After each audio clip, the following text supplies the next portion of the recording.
Okay, we have another special guest today, our National Security Advisor, Jake Sullivan, who will give us some brief opening comments. We'll take some questions, and then we'll proceed with a briefing from there. With that, I will turn it over to Jake.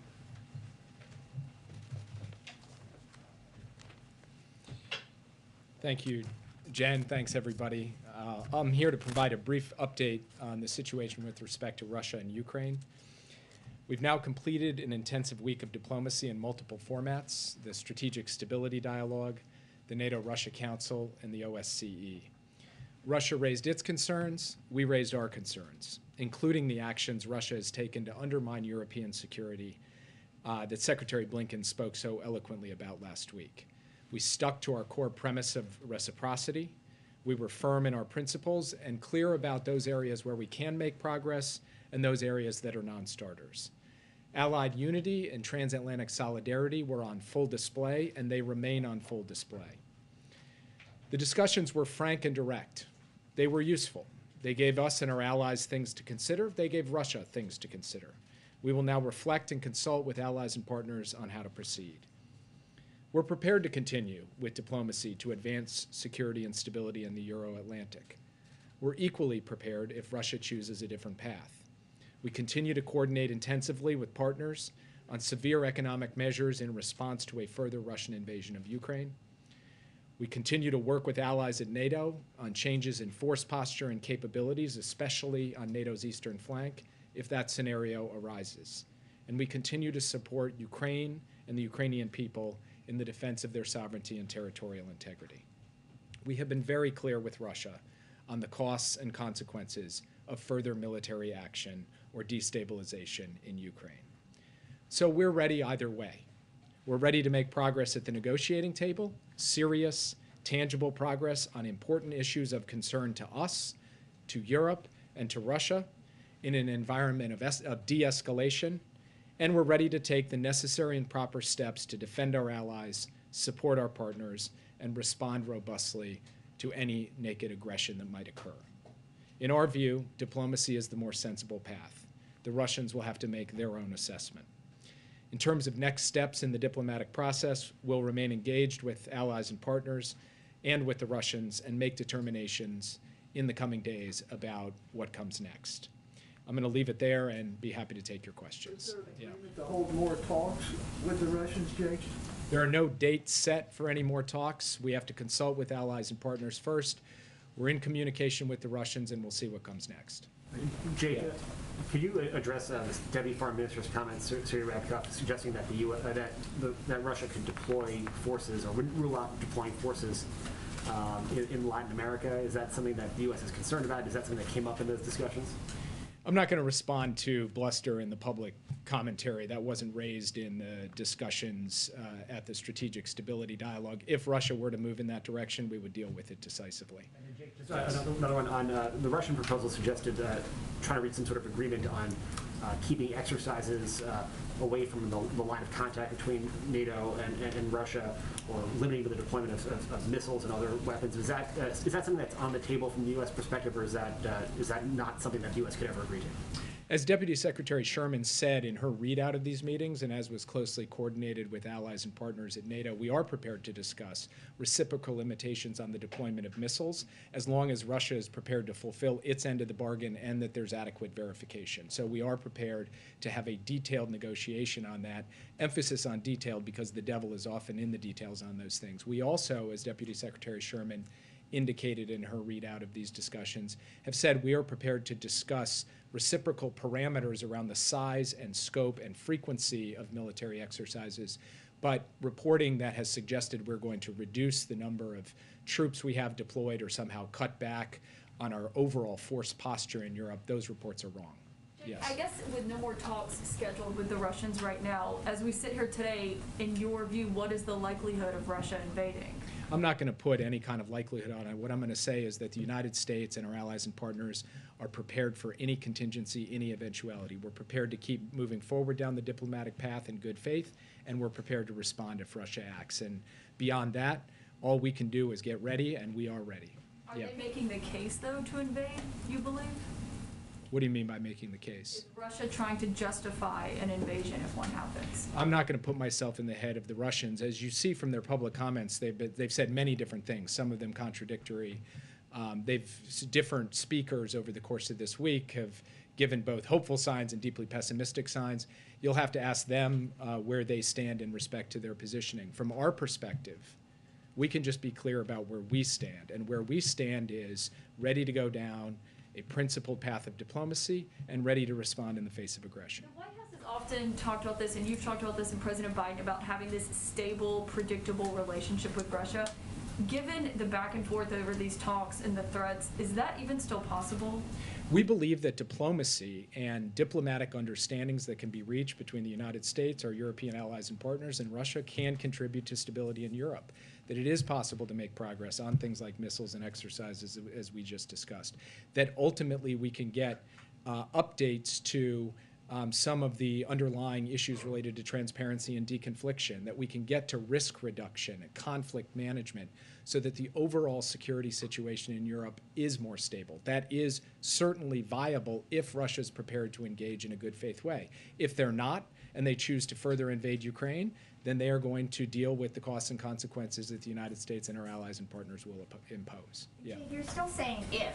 Does that mean you're still uncertain whether Russia is negotiating in good faith? Well, the intelligence community has not made an assessment that the Russians have definitively decided to take a military course of action in Ukraine.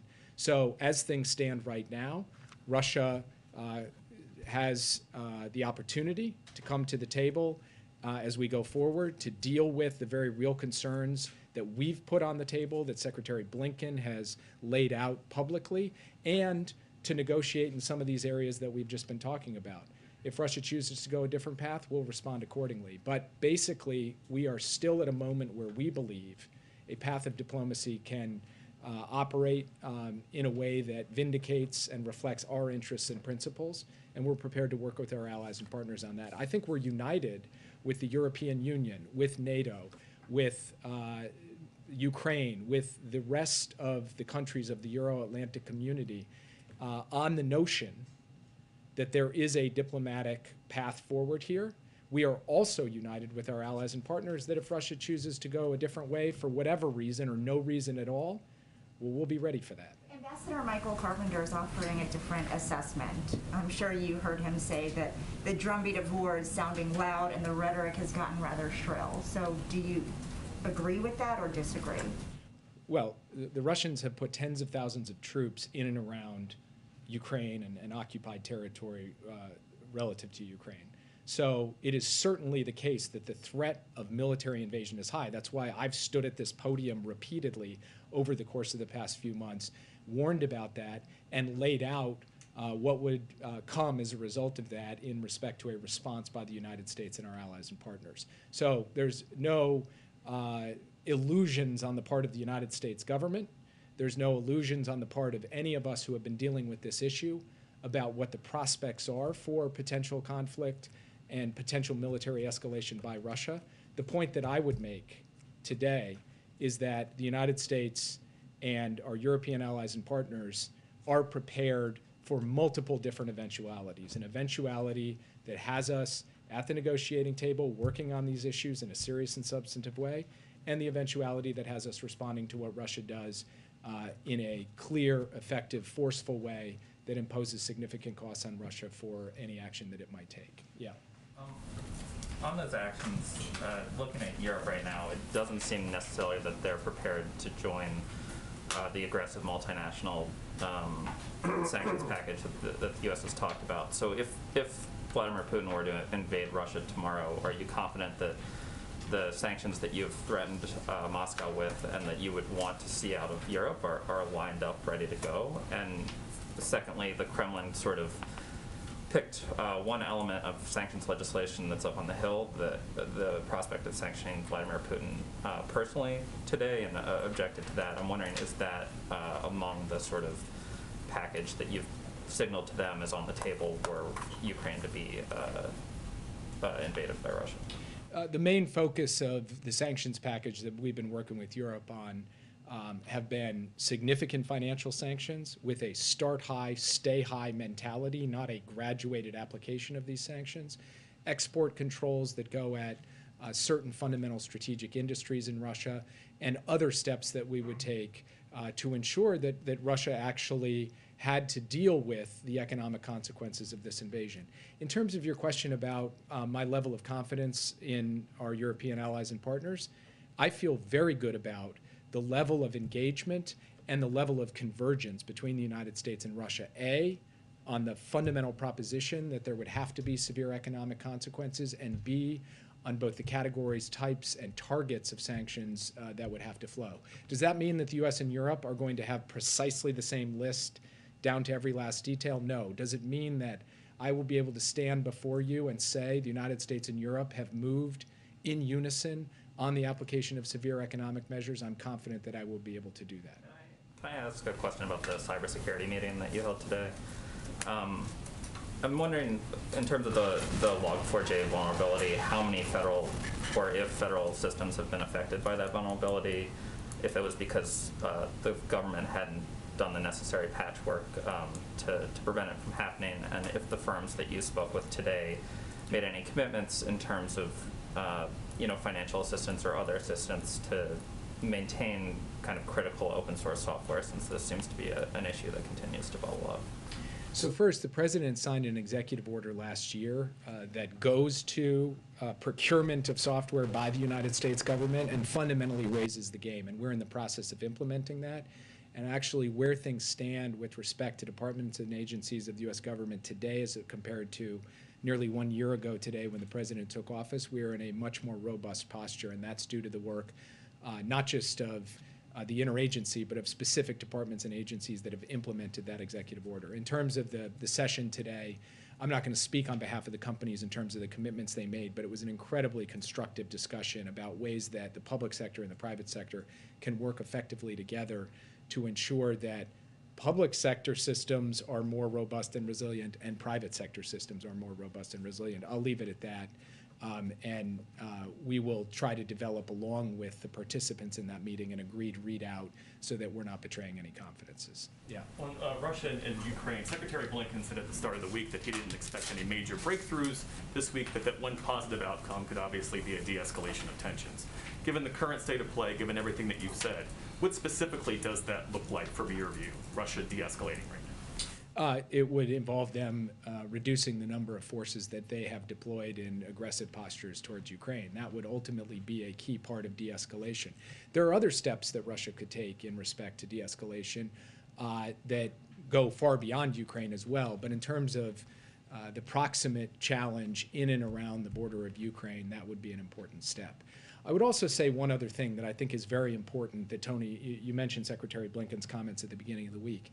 He said something at the end of last week that I want to underscore, which is that our intelligence community has developed information, which has now been downgraded, that Russia is laying the groundwork to have the option of fabricating a pretext for an invasion, including through sabotage activities and information operations, by accusing Ukraine of preparing an imminent attack against Russian forces in eastern Ukraine.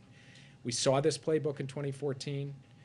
They are preparing this playbook again, and we will have, the administration will have further details on what we see as this potential laying of a pretext to share with the press over the course of the next 24 hours. Yeah.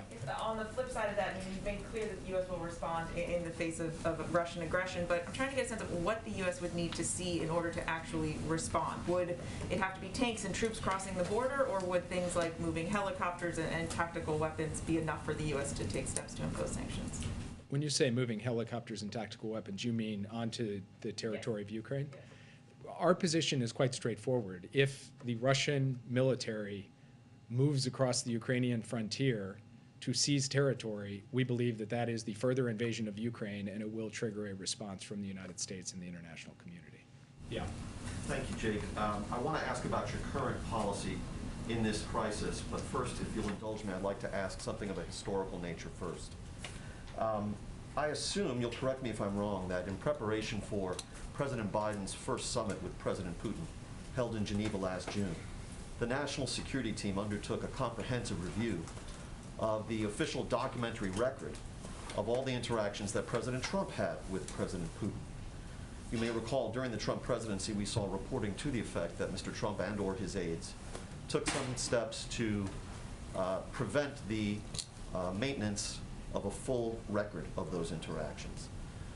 Without asking you to disclose any classified information, can you assure us on 2 points? Number one, did your review uncover any evidence of any effort at any point along the way in the creation and storage of those records to tamper with that process?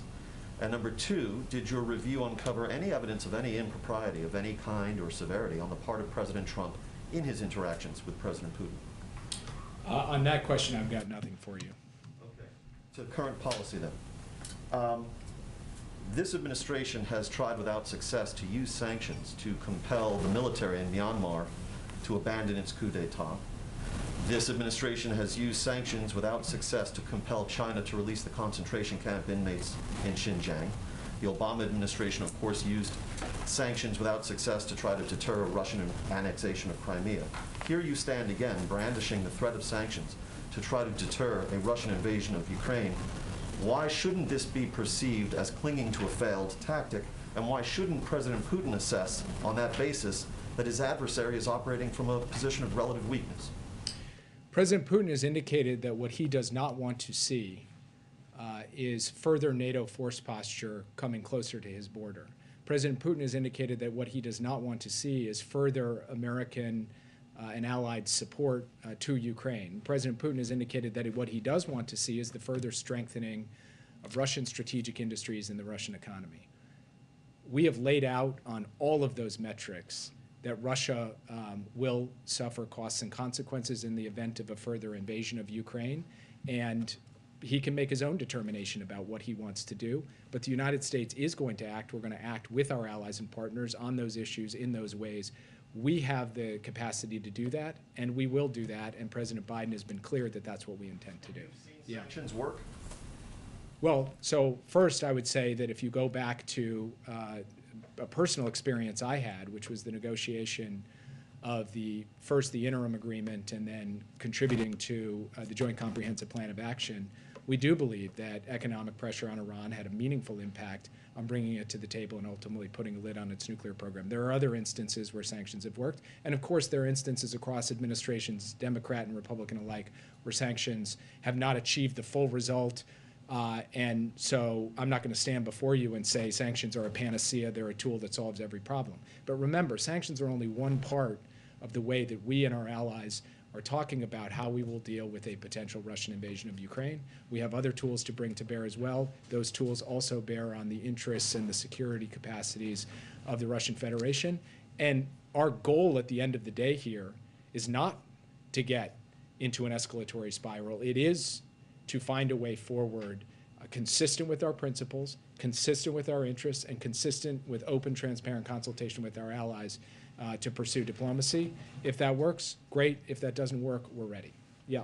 With all of that said, is the window of time closing when it comes to diplomacy on this issue? And when you talk about options that are on the table, you said sanctions is one of the tools. What are the other options? Presidents have a whole host of options, and they've always said when they are met with these types of situations, all options are on the table.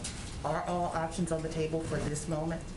Well, we've been clear both directly to the Russians, and we've actually been clear publicly about some of the other options. And they include changes in the forces and capabilities that the United States and NATO would deploy to Eastern Flank allies to reinforce and strengthen the robustness of Allied defense on Allied territory. We've made clear that in the event of an invasion, in addition to the support we are currently providing to the Ukrainians, we would dramatically ramp up that support to support their territorial integrity and sovereignty. We've also been clear that we are going to work in tandem with allies and partners, not just in Europe, but in other parts of the world, on export controls that would have an impact on strategic industries in Russia. So those are some of the additional tools that we can bring to bear in this context. All of them go to the basic proposition that the United States is going to look to strengthen and reinforce our position and our allies' position, and to support the Ukrainians in the event of an invasion, further invasion of Ukraine. But what about the Window of opportunity for diplomacy, is that closing, as I asked earlier? Look, it's hard for me to characterize where things stand on the diplomacy because we've come through these 4 days. We need to sit and consult with allies and partners. Wendy Sherman is just getting off a plane. She may have gotten off a plane in the last few hours. We'll take stock of where we are. We'll consult, and then we'll determine next steps. The Russians will have to do the same. And all I can tell you is, as far as we're concerned, we are ready to move forward on diplomacy, and we are ready to go down the other path. And both of those, in my view, that question of which path is one that is facing us now. It's not facing us a year from now or 5 years from now. It's facing us in the foreseeable future. Yeah. Thank you so much. What happens if nothing happens? I mean, if Russia doesn't invade Ukraine but keeps like this massive amount of troops at the border, is this something you can live with? In this case, would there be sanctions, less sanctions, no sanctions at all? So we're trying to, first of all, deter and prevent a potentially massive Russian invasion. That's step number one. If we end up in a circumstance of the kind you described, we'll deal with that as it comes, but I'm not going to get into hypotheticals today in terms of our reaction. I'll just take one more question. To follow up, but at this moment, are we in a position where what the next step is reducing the troops at on the borders of Ukraine? Is this the next thing that can happen that could satisfy the U.S. and the allies? What do you mean by the next thing? What would, after the week we've had, what are we expecting? That they take, of course we're hoping that the Russian troops back off, but is this the only next step possible? Of course, there's the invasion, but after the entire week of diplomacy. Well, what we've said all along is that we're happy to talk. We're happy to talk about our interests and our concerns. We're happy to listen to the Russians talk about their interests and their concerns. But we've also been very clear from the beginning that to make concrete progress, real tangible progress, it has to happen in an environment of de-escalation. So we will have to see now on the diplomatic path what comes next. We'll have to determine that first with our friends and then in engagement with the Russians. And as I stand here today, I can't tell you what the next steps will be. I can only tell you that the United States, the Biden administration, our allies and partners, we're prepared to deal with whatever comes.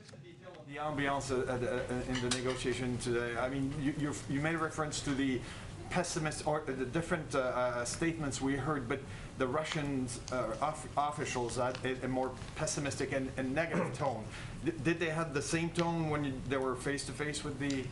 They were professional and businesslike. We clearly disagreed on things, and there were areas where both sides saw there was a possibility for progress. Beyond that, it's hard for me really to characterize their point of view. They can characterize it for themselves. Thank you, guys. Thank you so much, Jake. You're always invited. Okay. I know there's a lot going on, so we'll try to get around to everybody. I just have two items for all of you at the top. Sorry, lots of stuff in here. In December, as a part of the administration's approach to strengthening America's supply chains, address bottlenecks, and lower prices for Americans, the Department of Transportation and the Department of Labor announced the Biden-Harris Trucking Action Plan. Today, to uphold the 30-day commitments made in the Trucking Action Plan, the Department of Transportation and the Department of Labor are announcing next steps on several new initiatives, some of which were mandated by the infrastructure law to support drivers, improve driver retention, while expanding access to quality driving jobs now and in the years ahead. These include expanding registered apprenticeship programs, more than 100 employees and industry partners. All right. Everything's okay. I think just a statement may have gone out on the Supreme Court ruling that probably is in your inboxes. So that's one note for all of you. These steps announced today include expanding registered apprenticeship programs. More than 100 employers and industry partners have stepped forward to work to expand registered apprenticeships in the last 30 days. This is the gold standard of training and retaining a skilled workforce. Creating the Women of Trucking Advisory Board, mandated to gather input on how to build a more inclusive and equitable workplace for women in the trucking industry. And creating a new task force to investigate predatory trucking leasing agreements with the Department of Labor, the Consumer Finance Bureau, Protection Bureau, and the Consumer Finance Protection Bureau, beginning 2 studies to explore the issues of truck driver pay and unpaid detention time, and launching the Safe Driver Apprenticeship Pilot, an under-pilot program for truck drivers. All of this is an effort to expand the number of truck drivers we have so we can move more goods, get more goods onto the shelves, lower prices for American people. One more item for all of you. This Saturday, January 15th, is the last day to sign up for the quality affordable healthcare coverage on healthcare.gov. A record 14.2 million people have enrolled since the start of open enrollment on November 1st on healthcare.gov alone. 4 out of 5 consumers are finding quality coverage for less than $10 per month. And a new HHS report out today found that thanks to the American Rescue Plan, a majority of healthcare.gov enrollees are also receiving subsidies to cut their copays, deductibles, and other out-of-pocket spending. To be sure to go to healthcare.gov, anyone listening, before midnight on January 15th and get covered. With that, Zeke, why don't you kick us off? Thank you. My inbox is usually pretty fast, but I was hoping you can give us that reaction to the Supreme Court opinions.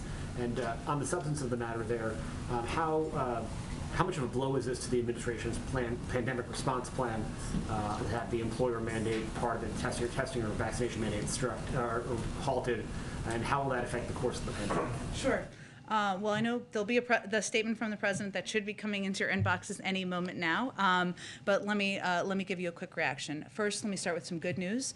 News that maybe isn't getting enough attention yet. That's our jobs here, or my job here, I should say. CMS's requirement for healthcare workers to be vaccinated will save the lives of patients, as well as the lives of doctors, nurses, and others who work in healthcare settings. It will cover 17 million healthcare workers at 76,000 medical facilities. The Supreme Court upheld it, and we will enforce that. The Supreme Court's decision on the OSHA mandate essentially means that in this pandemic, it is up to individual employers to determine whether their workplaces will be safe for employees and whether their businesses will be safe for consumers. So President Biden, you'll see this in his statement, will be calling on and will continue to call on businesses to immediately join those who have already stepped up, including 1/3 of Fortune 100 companies, to institute vaccination requirements to protect their workers, customers, and communities. We have to keep working together in order to get this done to save more lives. I would note that there are a couple of good signs in terms of without this, even in spite of the ruling, that we would point to. One is that 57%, according to a Navigator poll, of Americans support vaccine requirements. According to a Wills Tower Watson's report, a survey of 534 U.S. employers, a majority, 57% of respondents, have or will require their employees to get vaccinated against COVID-19. Why? Because employees want to feel safe in the workplace, because they want to incentivize workers to come back to the workplace, and because they've seen large companies across the country implement this and see how effective it is. Another adjacent COVID topic. The president announced today that he's going to announce next week that he's going to be the government's going to be making free, high-quality N95s available to Americans. There's the new testing website, which is launching next website. Why is it middle of January right now when a million Americans are testing positive for COVID a day roughly? Why is the president taking these steps now? Why didn't he take these 3 months ago? Well, let me first say that what we've been working to implement is building on the steps we've taken over the last 6 months and more. Remember, when the president took office, there were 0 or 1 approved at-home testing option on the market. Now there are 9. We needed to expand the market capacity. The president used the Defense Production Act, $3 billion invested to expand that market. The reason he was able to announce the plan to purchase an additional $500 million beyond the $500 million we already announced is because of the expansion of the market. And just since last summer, leading up to December, we had quadrupled the size of the market. So if you look at the comparison, right now we're doing almost 12 million tests a day in this country. We were doing under 2 million tests a day a year ago. There's about 300 million tests that are happening in this country every single day, in part because there's 20,000 sites, because there are federal sites now across the country, new ones we announce every day, because we've sent 50 million tests to community health centers. So all of this is an effort to build on that and make sure that capacity and we're meeting the unprecedented demand for tests. But These are steps that the president's taking now because there's an unmet need. Presumably, he could have done the exact same thing 3 months ago when, maybe it would be in effect now when the need is obviously greater than the system has capacity to deliver on. Well, I would say, Zeke, that again, because of the steps we've taken, we're able to, there's 300 million tests that are happening in this country every single month. And that is enormous progress. We're not starting from zero. That is my point. So this is building on that. But in terms of the number of tests available on the market and the expansion of the market, remember a number of them were just approved at the end of October or beginning of November. Using the Defense Production Act means we needed to ensure there's manufacturing capacity and build on that. This has all been a building process, and we're continuing to expand and build from here. I would also note that in recent polls, despite some of the conversations we have in here, it's less than 10% of the American public that can't find a test. We have expanded capacity, and you're seeing the impact of that across the country. Lastly, on the voting push, we've heard a lot from the president talking about Republican-controlled states taking actions to limit ease of access to the polls. I'm wondering, election laws we know differ from state jurisdiction to jurisdiction.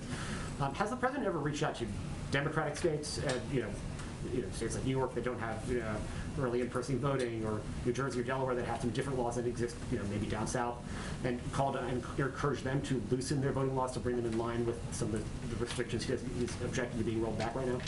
Well, I think the president's view on expanding access to voting, whether it's the expansion of early voting or the number of mail-in voting boxes, steps we know works to increase the participation of people in the process, is something it's very well known that he strongly supports.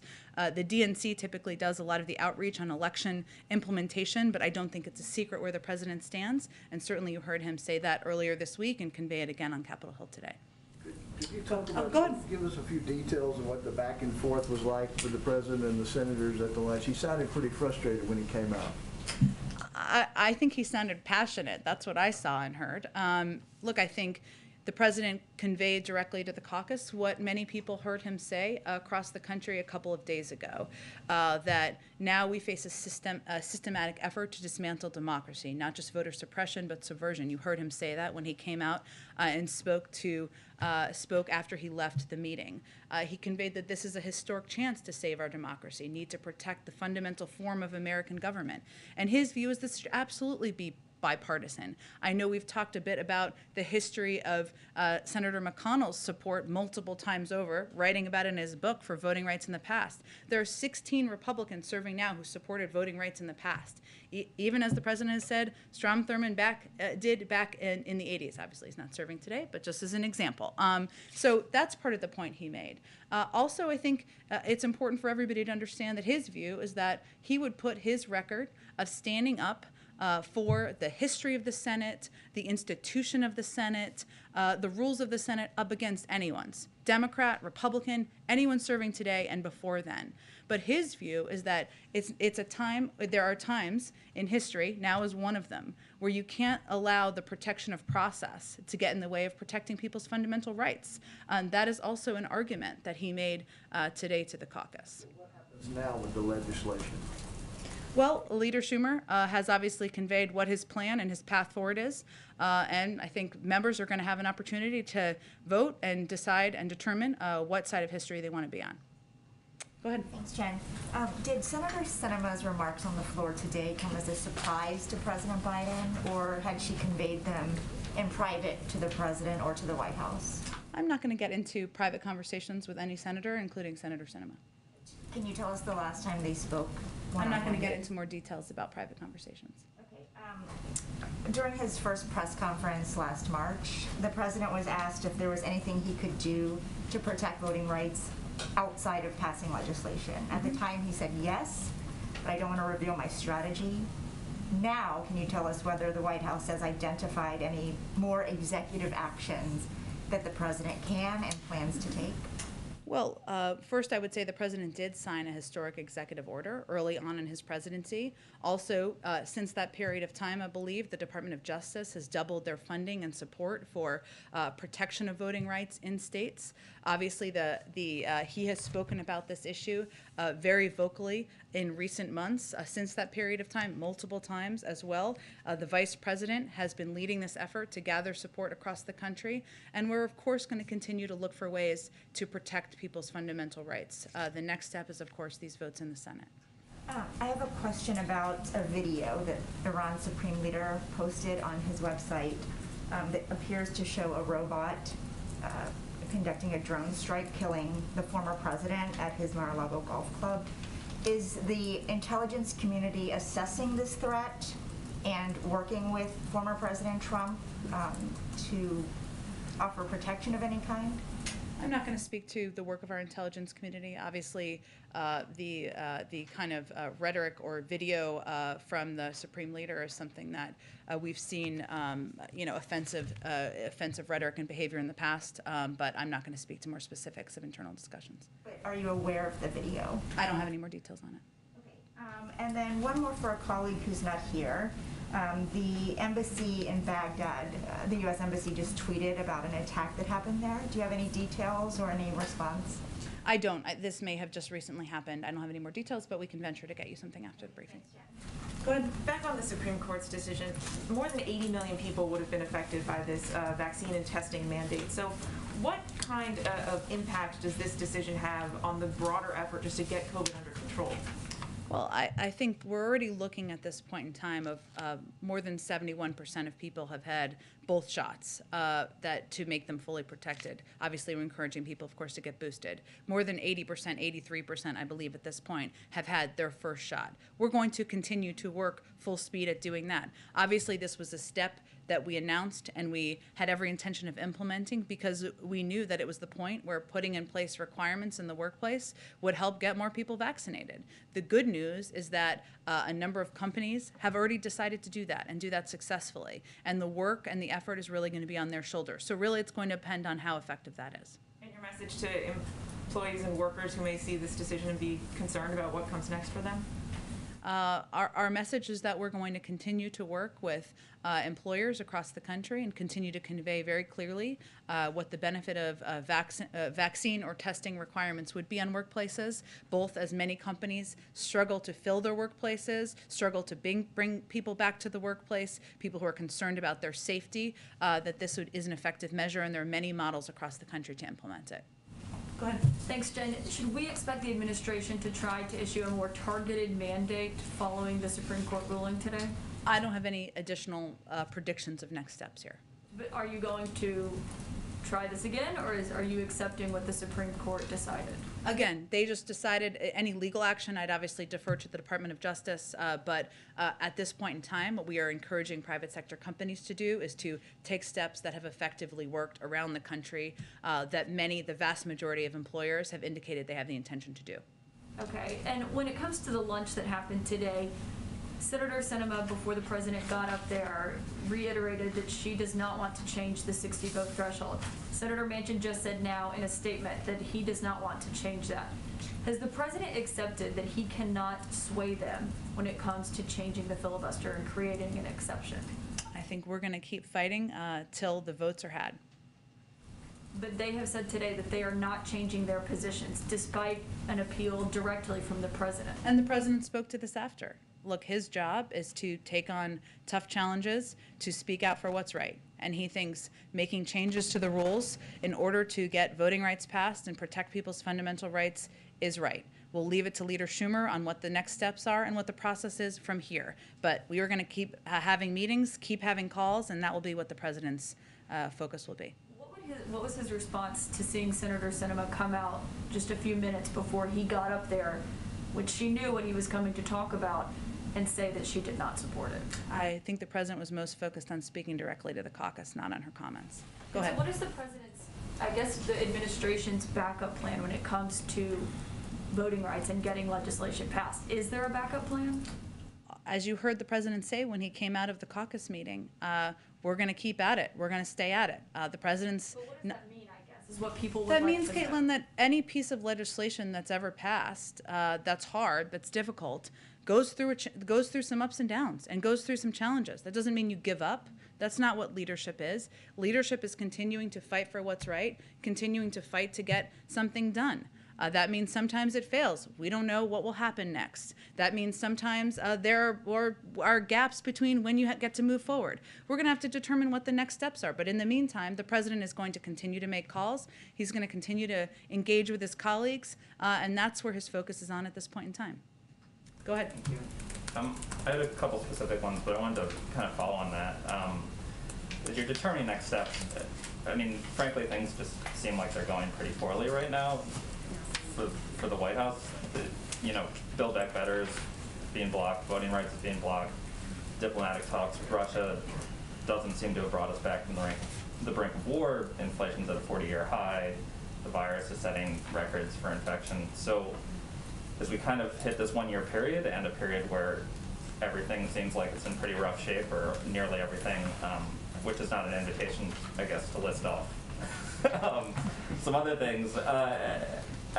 I'm wondering, at what point do you take stock and say that things need to change internally, whether it's your outreach toward the Hill, whether it's the leadership within the White House? You seem to be stymied on an incredible number of fronts right now. Well, let me give you a little bit of a different take on this. More than 200 million people are vaccinated. We've had a record job growth, record low unemployment rates historically in this country over the last year. We've rebuilt our alliances and our relationships around the world. And right now, as it relates to Russia, as you heard our National Security Advisor convey, we're working with partners around the world to convey very clearly. It's up to them to make a choice about what's next. We're not going to make that on their behalf. It's up to them to determine if there are going to be crippling economic sanctions or not, or if they decide to move forward. But we also recognize when you have a small margin and threshold in the Senate, it's very difficult to get things done and to get legislation passed. And the fact that the president, under his leadership, got the American Rescue Plan passed, a bipartisan infrastructure bill with 19 votes in the Senate, about 6 votes in the House, the fact that we are still continuing to work with members to determine the path forward on Build Back Better, that we have the vast majority of Democrats in the Senate supporting voting rights, that's a path forward for us. And our effort is to do hard things, try hard things, and keep at it. So we just don't see it through the same prism. So the sense is things are going well, there's no need for change right now. I think that having worked in a White House before, you do hard things in White Houses. You have every challenge at your feet, laid at your feet, whether it's global or domestically. And we could certainly propose legislation to see if people support bunny rabbits and ice cream, but that wouldn't be very rewarding to the American people. So the president's view is we're going to keep pushing for hard things, and we're going to keep pushing the boulders up the hill to get it done. Two quick things. The president announced the distribution of high-quality masks earlier today. That's been kind of a vague and undefined phrase. I understand well-fitting, like what that literally means, but in terms of the masks that you're trying to procure, do you have a sense of the N95s, KN95s in that universe, or is that just we're not quite there in the process? We'll have more, I expect, in the coming days on that. And but right now, just so people understand the backstory here, the history, I should say, is we've distributed more than 30 million masks to food banks and community health centers. States have been doing that as well.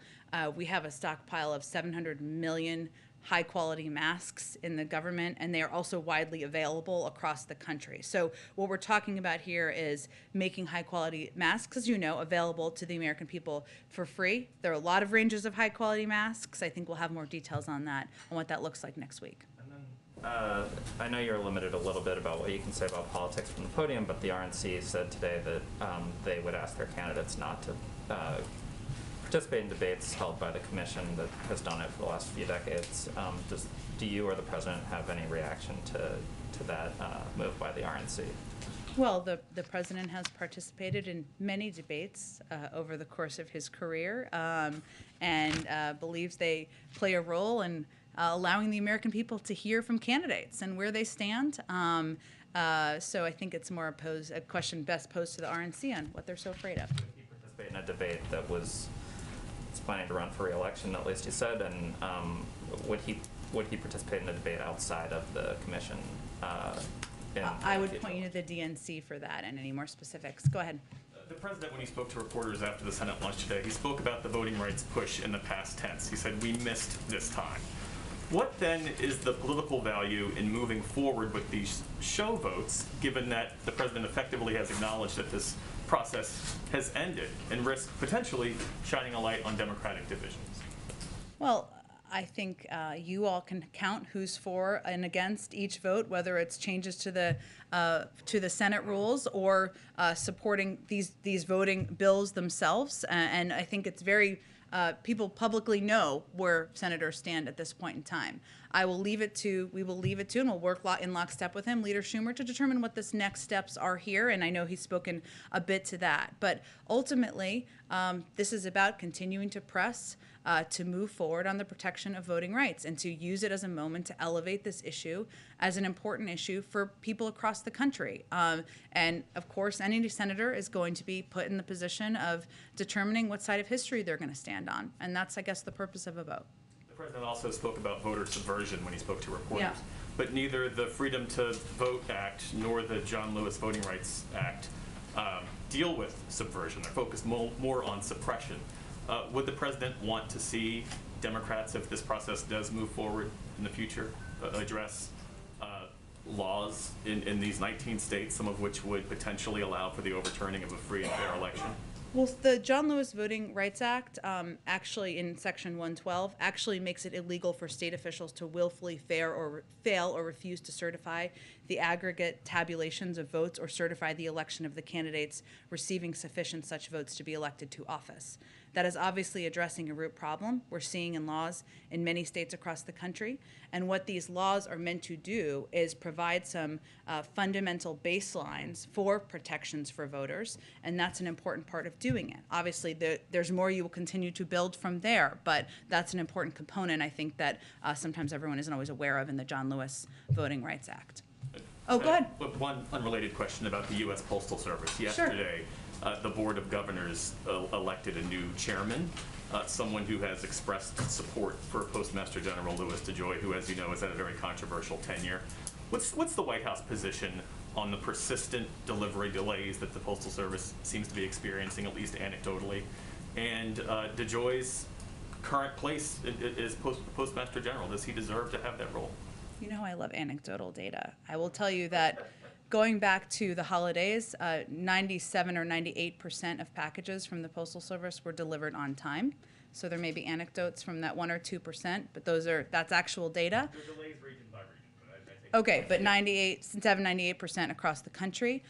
We have expressed concerns in the past about DeJoy's leadership. DeJoy, that was a little slip there. DeJoy's leadership in the past, that has not changed. I will say, though, and I know this has been raised, so I'm just going to use this as an opportunity to address it, that many members of the Postal Service, including leadership, has expressed confidence and an interest in playing the role in delivering tests to people across the country, and their confidence in doing exactly that. So we take them at their word, and certainly we're encouraged by the data we saw from December. Go ahead, April. Oh, April, let me first say, 25 years covering the White House. That's pretty significant. I don't have a song for this, but just congratulations. I mean, I'm a terrible singer, so we don't want that anyway. Go ahead. You could give me an interview with the president, but that's a whole other thing. On the record, right. On another issue, Jen, the issue of policing. As you're working on voting rights, we understand simultaneously you're working diligently on this executive order to bring more teeth into protections for people, Americans, particularly minorities who are dying at the hands of bad policing. What is different with this executive order versus what could have happened on Capitol Hill? We understand laws have more teeth, but I understand that you guys are working to bring more teeth into these executive orders. Talk to me about that. It's a great question, April, and as you know from covering this closely, we were kind of waiting on any executive orders out of deference to the negotiations that were happening in a bipartisan manner. And of course, we believe that the ability, especially in a bipartisan way, when possible, to move forward on legislation makes it permanent, right? And that is not the case, of course, with executive orders. In terms of the specific details, they are under discussion. I just don't have anything I can outline for you at this moment because there's an internal policy discussion. So I understand there's a sense of urgency on it. I was told from one source it was days, and then others said it could be weeks, but it's happening soon. Why the sense of urgency right now, especially when you're dealing with voting rights, trying to figure that out as well? You know, I think there's a recognition and a commitment by the president to deliver on what he promised. And of course, we were very supportive of the efforts to negotiate police reform on a bipartisan level. Obviously, that didn't move forward as we would have hoped. And so there's a legal policy substantive process that has to go through in the consideration of executive orders. That's ongoing. It is hard to predict the timing of that, so I don't want to do that from here. But it's a reflection of the president's commitment to delivering on his promise. And last question: when candidate or president-elect, I guess you would say, Joe Biden was building his cabinet, he specifically singled out Marcia Fudge for her work and the fact that she was one of the presidents of Delta Sigma Theta Sorority Incorporated that is having its Founders Day. He talked about the great work that the sorority does. What does he have for the Delta Sigma Theta Sorority Incorporated today as they're celebrating Founders Day, since he knows about them so well? Of course. Well, the president wishes the women of Delta Sigma Theta Sorority Incorporated a happy 109th Founders Day and many more years of academic excellence and service to those who are members. The president has been very vocal of his support, as you noted, April, for Delta Sigma Theta and all Divine Nine sororities and fraternities. In October, Vice President Harris hosted a historic meeting of the Divine Nine Council of Presidents at the White House, which included immediate past President Beverly Smith, and we're incredibly grateful to the work Delta Sigma Theta has done to uplift communities across the world, especially the hard work of former National President and current HUD Secretary Marcia Fudge and the women of Delta Sigma Theta who work on behalf of the American people in the Biden-Harris administration each and every day, of which I hear there are a few. Go ahead. Thank you so much. Also a one-year kind of question. Sure. When you listen to the president's inauguration address, you hear the words unity, you hear better angels of America. We didn't hear these words in his speeches at the Capitol or in Georgia.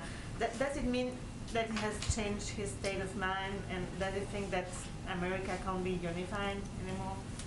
No, actually quite the contrary. I mean, the president believes that protecting people's fundamental rights to vote and participate in the process, whether you're a Democrat, a Republican, an independent, whatever party you are a member of, that is not a partisan issue. It should be a unifying issue. And that is why he reflected when he went to the caucus today on the fact that there are 16 Republicans who have supported voting rights in the past, because it is not been historically a partisan issue. And he's not prejudging who people support. He is trying to protect people's ability to participate in the process. Maybe just a follow-up, if I may. With the Congress as it is, with the Supreme Court as it is, what's the way forward for the rest of the mandate? Is it more executive orders? Is it smaller steps rather than big transformative reforms? What's the idea? Well, that's a big question, but I would say that the president has had, we feel we've had a lot of success over the past year getting the economy back on stronger footing, getting 200 million Americans vaccinated, getting a bipartisan infrastructure bill passed, rebuilding our relationships in the world and America's standing in the world. And what we want to do now is build on that in year two. That means continuing to press to get voting rights done, to get Build Back Better done. To get CHIPS funding passed so we can ensure that manufacturing happens in the United States. So of course there's still big, bold pieces of the president's agenda he wants to get done, and he's going to keep fighting for it. It is also true that it is challenging to move things forward with such a small margin in Congress, and he is very well aware of that. We've been living it for almost a year now. Go ahead. Jen, a testing question that a couple from pool colleagues who Sure. be here. The president mentioned the other 500 million tests that Yep. are now in the works. Can you give us any sense on timeline when you're looking at contracts, when you're looking at delivery, when people will actually end up seeing them after they see this first 500 million? Sure. So I had said earlier this week that we were looking to finalize our contracts for the first 500 million within the 2 weeks. I can give you an update that now we're at the point where we've procured about 380 million of those tests, and we're going to continue to build from there. So the plan is to, we feel we're making very strong progress, of course, and after we conclude this phase, we'll begin awarding contracts for today's announcement. We'll continue to proceed from there. So can you give a rough ballpark on when that second $500 million might? Not yet. We may be able to as we kind of proceed in the process, as we have done with the first 500 million, but I don't have a specific update yet at this point in time, just a status update on the first 500 million, and obviously when we conclude this phase, we'll move to the next 500 million. You had mentioned earlier in the briefing that less than 10% of the population is now having trouble finding a test. Can you kind of... Said there was a recent poll. I'm happy to tweet it after the briefing if you'd like, to make it available to all of you. I think it was a YouGov poll. We still see, we know how much you love anecdotal data, but people talking about the long waits, people talking about CVS, et cetera, et cetera. The president made it a point to say testing has gotten so much better today, but that would be pretty stark if it's now 1 in 10 Americans claiming that they're Well, I said a recent poll, which I think is just important to note because obviously what we've been doing to date and where we are at this point in time is 300 million tests every single month. That is a lot of tests. And sometimes you would think that no one is able to get a test and no one is being tested when nearly 12 million people are being tested every day. At the same time, as I have said, as the president has said, we want to do more and we are continuing to do more. And that's why we're running this expedited process to procure more tests to ensure they're free, they're accessible, and they're available to people across the country. And go ahead. Radio pool colleagues, Okay. if you will.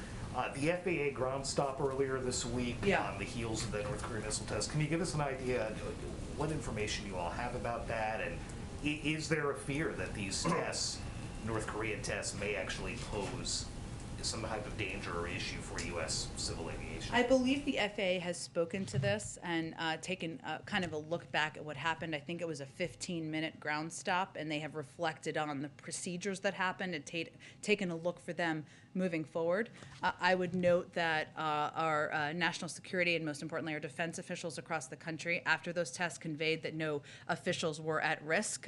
So I'd really point you to the FAA as they assess that decision last week or earlier this week. Sorry. Yeah, go ahead. Well, a Committee to Protect Journalists report questioning, saying freedom advocates are concerned with your administration in terms of access to the president for reporters, timely responses, the request. Timely responses from our press office? From the press office I'm surprised to hear that. to various queries on various topics. Two queries, okay. Slow responses to requests for information. Let me Okay. quote from that. The request to extradite Julian Assange, restrictions on access to the media at the southern border, limited help for Afghan journalists. Can you give us a comment from your perspective on how you see those things playing out and what some of these criticisms are? Well, I haven't read the report, but I would say, broadly speaking, that when I spoke with the president about this job, I mean, one of the things he conveyed to me very clearly was resetting the tone with the media was a big priority for him, and ensuring that there was a respect, even when there's a point of contention or a difficult conversation or back and forth, that is part of democracy. But our objective has been to reinstill normalcy and engagement with reporters, whether we agree or disagree, whether there is a partisan tilt to an outlet or not. And I think we have conducted ourselves accordingly. And always we're working to continue to be responsive. I would say 2 inquiries of probably tens of thousands, if not more, does not to me sound like a data point, but I will look closer at the report. The other thing I would say is that the president has taken questions on about 250 occasions over the past year. If you average about 3 questions per time, that's about 750 questions he's taken. That does not include the formal press conference he did in March, other press conferences he's done. That's about 3, so let's say 1,000, just to be generous there. That's about 3 questions a day. I think the American people have seen him out there answering questions. He will continue to be. That's an important part of his engagement with the press and the public, and that will be a part of how we continue to conduct ourselves. Go ahead, James. Thank you very much, Jen. Thank you. I want to ask one on the economy and one on the pandemic, if you don't mind. Sure. On the economy, in yesterday's briefing with Mr. Deese and in today's briefing, you have both cited economic metrics that showed great progress across 2021, from the unemployment rate to job creation to a rise in real household income. And when citing the progress in those areas, both you and Mr. Deese attributed that progress to specific administration policies and legislative initiatives. Yet when it came to the highest inflation in 40 years, both you and Mr. Deese attributed this to a variety of external factors, from the pandemic to supply chain constraints to inaction by the Congress on Build Back Better. So, to be clear, for the American people in this midterm year who are going to be assessing the performance of the president and his party, where specifically inflation is concerned, does the buck stop with the president? Well, I would say, James, first, that the president has spoken to the fact that costs for Americans and the squeeze it puts on Americans is a top concern for him. And I think Brian Deese also conveyed that yesterday. And that's why he put in place a supply chain task force, why we've prioritized taking steps, including having a port czar, including ensuring there are more truckers on the roads, to ensure there are more goods moving and more goods on the shelves. And we've made a lot of progress in that regard. Of course, that's his responsibility and the responsibility of the economic team. I also think it's notable that if you go back to earlier this year, there were not the projections of the economic growth we have seen or the decrease in the unemployment rate we have seen. And that is in part, not just according to us, but many outside economists, to the bills that have passed, some of them bipartisan, and the work of this administration to get the economy up and going again and address COVID. So your answer is yes, he owns the job creation, he owns the low unemployment rate, and he also owns inflation, correct? I think any president should own everything happening in the country, and the president certainly sees it that way.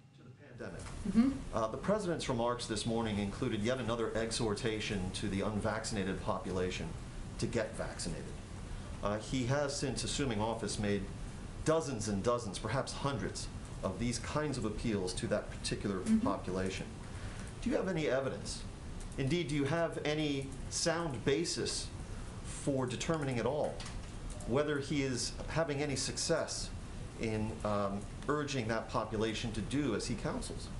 We do. If you go back to December of 2020, just over 30%, maybe 35% of people in this country was open to getting vaccinated. Now we're at the point where more than 80% of the country has gotten at least one dose.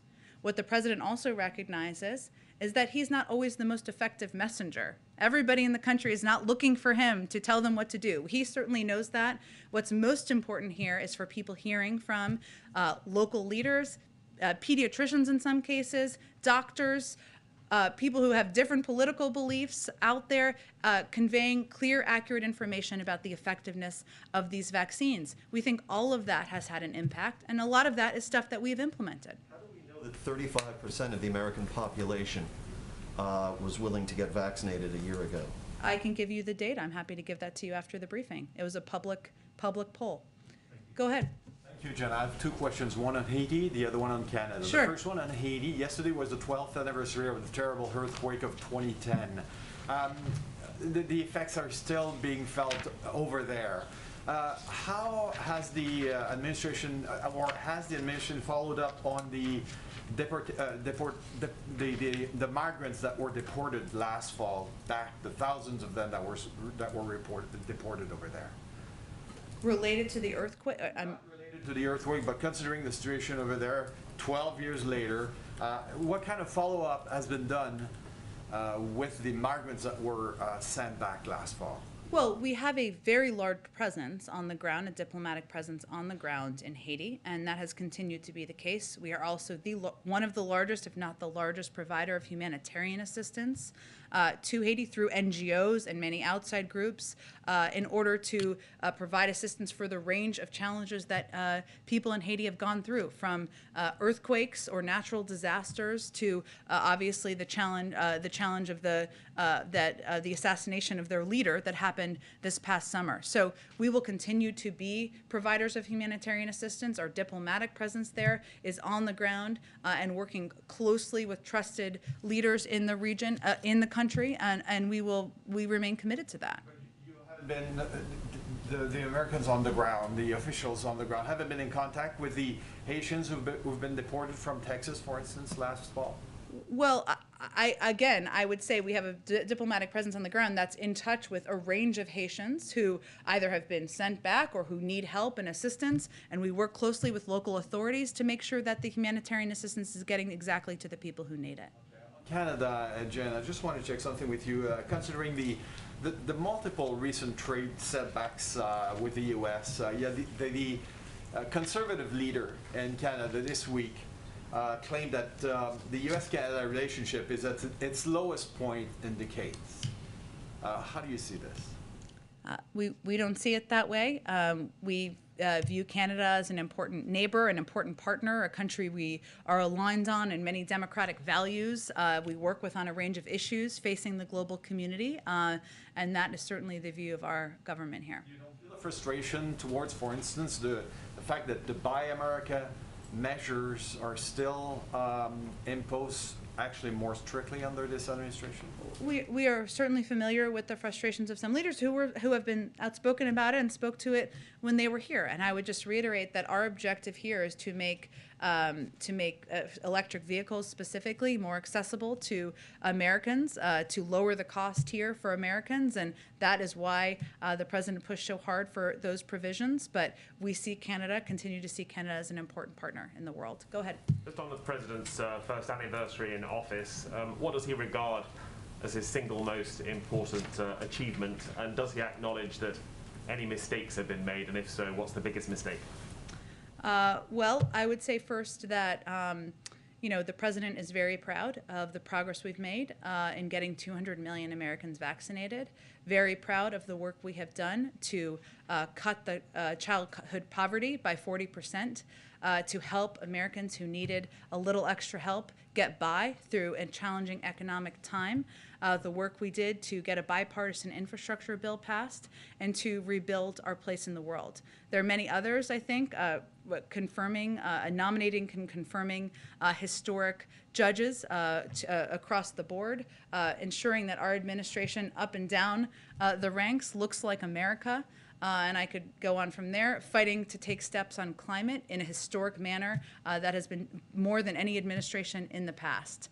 In terms of what we look back, I'm not going to speculate on that from here. I will let the president speak to that the next time you all see him. Did he underestimate Donald Trump's continued grip on the Republican Party and how difficult that would make it to work across the aisle and unite the nation? I will tell you that hearing Kevin McCarthy talk today, for an example, and seeing what he said on January 21st last year is a pretty stark reminder of how much sway the former president has over members of his party. I think that's disappointing for everybody, not just people who work here. Go ahead. Thank you, Jen. I wanted to ask a question from some colleagues who couldn't be here. Sure. And then before I get to that, I wanted to follow up on a question that Justin asked. Sure. The president was in the Senate for 36 years. Yeah. We're at a point where his legislative agenda on Build Back Better and Voting Rights Act has hit major roadblocks.